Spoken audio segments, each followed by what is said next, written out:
टपा टप मालूम ना कैसा लेते फिर टपा टप। ভিডিও ক্লিপটিতে আমরা দেখতে পেলাম একজন ভদ্রলোক বারবার একটা শব্দের পুনরাবৃত্তি করছে, সেটা হলো টাপাটাপ টাপাটাপ। এই টাপাটাপ শব্দটা দিয়ে আমরা বাংলা ব্যাকরণের একটা গুরুত্বপূর্ণ টপিক ধ্বনির পরিবর্তন এটা শিখতে পারি। ধ্বনির পরিবর্তনের মধ্যে রয়েছে অসমীকরণ। অসমীকরণ কি? একই শব্দের পুনরাবৃত্তি দূর করার জন্য যদি মাঝখানে একটা স্বরধ্বনি যুক্ত হয় তবে তাকে অসমীকরণ বলে। উদাহরণস্বরূপ আমরা বলতে পারি টপ প্লাস টপ।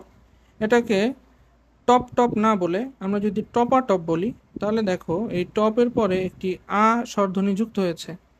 এই আ স্বরধ্বনি যুক্ত হয়ে টপ টপ এই একই শব্দের পুনরাবৃত্তি দূর করেছে, সুতরাং এটি একটি অসমীকরণের উদাহরণ। এবার আমরা যদি ওই ভদ্রলোকের কথাটাকে এখানে আনি, টাপা টাপ অর্থাৎ টাপ প্লাস টাপ, তাহলে দেখো টাপ প্লাস টাপ টাপ টাপ না বলে আমরা কিন্তু টাপা টাপ বলতে পারি। তাহলে টাপের পরে একটি অতিরিক্ত আ স্বরধ্বনি যুক্ত হয়ে শব্দের পুনরাবৃত্তি দূর করেছে, সুতরাং এটিও একটি অসমীকরণের উদাহরণ। এছাড়াও আমরা বলতে পারি ধপ প্লাস ধপ ধপা ধপ, ঘপ প্লাস ঘপ ঘপা ঘপ।